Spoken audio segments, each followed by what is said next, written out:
Good morning, everyone. It is Saturday, December 16, 2023, and welcome to another episode of Flossmas. Doc has been waiting for this moment all morning. I am filming a little bit later in the day today because my phone didn't charge last night for some reason, so I've been waiting a little bit, and he has been noticing setup and is like, we need to get started with this because I need some attention. So that's where we are this morning. But happy Saturday to everybody. Happy weekend. I had mentioned in my last video, it has been a long week and I'm really happy to be enjoying some time off. I am taking a hermit weekend. I am going to be just doing stuff around the house, crafting. When I'm done filming this, what I'm going to do is spend some time up in my craft room doing some fully finishing, which is something I haven't been able to do in I haven't done that a lot recently, but I have a couple of pieces that I've finished and I would love to get done for the Christmas season. So that's my plan for this morning.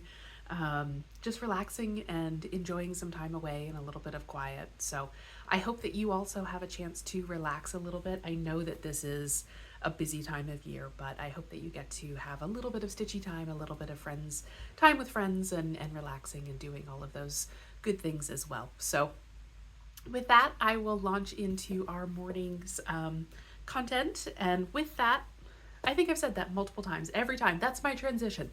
With that, I will do this. So with that, we will go on to our content for the day. And the first thing that I want to show you, of course, is a fully finished piece that I have up on my display. This is a Christiane Dahlbeck pattern that I stitched last year and turned into just a little pillow finish. And this is some Christmas baubles that are in their box. And this is not Lady Dot pom-poms, unfortunately. This is something I got at Joann, and I thought, oh, I'll test this out. And it was a lot more difficult to use than I had hoped, and I wound up gluing it onto the pillow, so everything is very stiff right along the edges. But, you know, unless you're sitting there like gripping them, which nobody does, you can't tell. And I learned, yeah, maybe just use the Lady Dot and other ones moving forward. But anyway, this is, as I mentioned, a Christiane Dahlbeck pattern. She is one of my favorite designers and is a German designer, and I've shown this in another video in the past, but I did want to just kind of say, particularly for some of my newer viewers, welcome again, by the way. With many European patterns and others, you may get something in which the pattern is much larger, and if you want to, you can stitch the entire thing, but you don't have to. You could just take elements out of it and stitch it as an individual piece, and so that was what I chose to do. In this case, just choosing that one motif of the Christmas ornaments and stitching it as a small. So really enjoy those colors, that they're kind of the pinks and browns and whites, which isn't quite your traditional Christmas colors, but definitely some more modern pieces that you might see. So really one that I have enjoyed having in my collection, and it's up in my craft room. So that is our fully finished piece for the day. And then in terms of things that I want to stitch in the future, I have a shepherd's bush piece, and this is called Christmas Trifles. And it's an older one, you can tell, because this is actually a picture that is attached to the cover, and on the back it has all of the patterns themselves, so I'll try not to show that to you. But the one that I really love is this top piece, the Happy Christmas to All. I really enjoy that. It's more of the British tradition to say Happy Christmas rather than Merry Christmas, and I like that. Some of these other ones are really cute too, of course. Shepherd's Bush are just very classic, but I love that Happy Christmas piece, and it could easily be a cute little small, something that you either hang on the tree, something that you put in decorations, make into a pillow like this or something else. So, and it would be a very quick stitch. So that is Happy Christmas, part of the Christmas Trifles by Shepherd's Bush. And then in terms of pieces that we are working on, we have our daily advent calendar, and we are of course on day 16. And this is, I have to say, one of my favorites. It's just a little sleigh, and it has some presents on it. It was just the sweetest little sleigh to stitch up, and I love that idea. It's just very kind of traditional Christmas, sleighs and sleds and sledges kind of coming through bearing Christmas presents. So that is our piece for December 16. And then in terms of Opening up our daily advent calendars, we have, of course, our threads from Tom and Lily Creations. Oh, something else in there. Another little bobbin. And then, oh, a beautiful brown, kind of a reddish brown. Pain d'épices. That's bread, something bread. Possibly gingerbread. I will need to look that up. Really lovely, kind of reddish brown color. So great one to have at the collection. And then we also have our Historical Sampler Company one as well. We've got Wesley joining us too and checking things out. So there may be a fight coming on their future video. So we have our Historical Sampler Company piece. That's another big one. Oh, it looks like another kit. How cute. Let's see what we've got. We've got some felt, a couple of little cute bows, some orange trim. Let's see. Cardboard, very exciting. Really nice Christmas green Ada. Okay. Oh, how cute. We do have another piece, and it's a couple of reindeer with Christmas trees. Oh, that's cute, bearing kind of their presents, and they've got their little red noses, so we've got a couple of Rudolphs. That is a really sweet little piece. I think there are 3 patterns in this set, so this must be the 3rd of them, but I have found each of them to be so cute. Definitely something that I will be stitching each of for the future. So that was from Historical Sampler Company. And then in terms of some additional talk for today, I want to go in a slightly different direction than we've talked about so far. And that's my tradition of Christmas mysteries. It started very early on. I have loved mysteries since I was a kid. And this is, as you can see, a well-beloved, it was a used copy, but a well-beloved copy of A Crime for Christmas, which was a Nancy Drew and Hardy Boys super mystery. In the 90s, it was a very big deal that there were crossovers between the Hardy Boys series and the Nancy Drew series, and this was the second of those. There was a series of about 30 of them, I think, that were published, and I own all of them, and I have read them. I have to admit this one isn't my favorite of the series, but it is very evocative of Christmas. And I really love mysteries. I loved these series because they were a little more adventure-ish. Oh my goodness. It's morning and there were words, adventure-ish. There were adventures happening. And I loved kind of the crossover between the Hardy Boys and Nancy Drew. And despite the fact that it's been like 25 years, I have to say Nancy Drew and Frank Hardy deserve to be together. It's just the truth.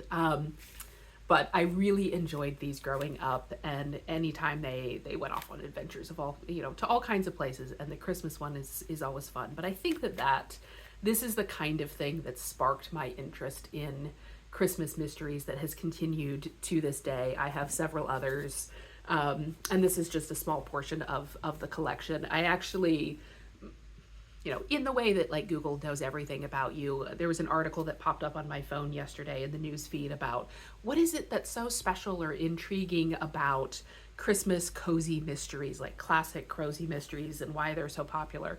And, they were talking about all the different elements of it. But I think there's just something about, that sense of, people particularly being locked away at a country house for the weekend, or snowed in, or there to celebrate something, and something goes wrong and you have to figure it out. And it's just, even while you're solving the mystery, there is still this sense of things are cozy and there are traditions that are happening and occurring as you go through it. And it just adds a little bit of something extra to each of the stories. So I have been enjoying that, and there's been a little bit of a resurgence and attention to these types of mysteries in the last number of years, particularly because of the British Library Crime and Classics series. Martin Edwards has been editing a whole series of these that I think actually started with some Christmas mysteries, mostly short stories, but there are some golden age mysteries that are of full-length novels that you can find. There's like the Santa Claus mystery or murder or something like that, and whatnot. So I've read several of these. They have put out, I think, 4 or 5 volumes of Christmas mysteries at this point. I have 2 of them. Unfortunately, I read the other 2, and I believe there's a new one out this year that I haven't read yet. I read the first 2, and I thought, okay, that was nice, and I put them in the pile to donate, and then I changed my mind because I decided I wanted to keep them, but then I forgot to take them back out of the donation bag, so they have winged their way out of my house. But I really enjoy, in particular, these kind of golden age short story mystery series. I think in part because short stories are just something that you can read in just a little bit of a dollop. I enjoy reading them before bed because it's just like you get a little bit of a story and you don't have to kind of continue on with that into the next night. But each of these mysteries in these series, Martin Edwards is really trying to, in particular, bring up stories that were maybe only published in very small volumes or haven't been republished or have otherwise been kind of lost to time. And so his really digging through archives and finding old stories and bringing them back to light again from the golden age. But it has quite a number of different authors that are, somewhat well, some of them are very well known, some of them are not well known at all, but this volume has G.K. Chesterton, Niall Marsh, a number of others, Cyril Hare, Marjorie Allingham. Those are sort of the more well-known ones, but he includes an introduction in each of them, and it's often, this person wrote 2 mysteries and we don't know much about them, or this was the only time they were published in this very little collection. This one has Edmund Crispin, another Dorothy Sayers. There's a story she has about Peter Wimsey finding a lost pearl necklace that I enjoy, and others. This one also has The Blue Carbuncle by Sir Arthur Conan Doyle, and I will talk about that one in particular in a moment. But I really just enjoy, there's just something about Christmas mysteries that I like, and I have been enjoying having those as part of it. And this series has become very popular. There's also just winter mysteries. I have London mysteries, Edinburgh mysteries, mysteries set at resorts, mysteries set by the seaside. Like, if you're interested in short stories on a particular topic, there's probably one of these books out about it at this point. But just something that I have been looking around for, enjoying over the last year or so as I've added those to my collections. But I mentioned that there was also The Blue Carbuncle. This is a Sherlock Holmes story and is set at Christmas time. It starts on Christmas Day, and so it is often included in Christmas mystery series or sets, or talked about as the Sherlock Holmes Christmas story. And it's about, Dr. Watson coming to 221B Baker Street and is discovered that Sherlock Holmes has a hat and a Christmas goose and is trying to solve the mystery of the connection between the two and why a gentleman would run away and leave a goose and a hat.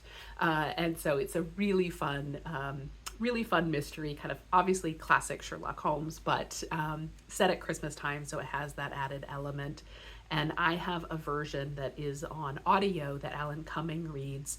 For many years, Audible would actually release a free Christmas story every year. I don't know if they're still doing it, but this was a version that they had released several years ago, and I listened to it again just the other day as part of my Christmas season. And so that one I really enjoy. And then there's also the Hercule Poirot story, which is The Adventure of the Christmas Pudding, and that is Hercule Poirot has been sent to a little Christmas house for celebration, and he's been tasked with finding a stolen jewel. And then while he is doing that, there's also a series of children that have decided to set a mystery for him, and the two converge as they're doing that. And then as the family celebrates Christmas and the Christmas pudding and some things that are discovered that you don't expect in the Christmas pudding. So that's another one that I enjoy. I've read it. I think I listened to it over the summer, like an adaptation, and I've actually borrowed it from the library, kind of the original story, and so I'm going to listen to that today while I'm doing my fully finishing. But anyway, just another one of those things that I enjoy. It's something special in a different way than maybe some of the other traditions that we have at Christmas time. So if you're somebody who also enjoys mysteries, looking for maybe something different in terms of the season, absolutely check out Christmas Mysteries, because there's just something delightful about them that's really fun. So with that, I will close out for the day. I hope you all have a wonderful rest of your Saturday or whenever you're watching this, and we'll see you again tomorrow. Bye, everybody.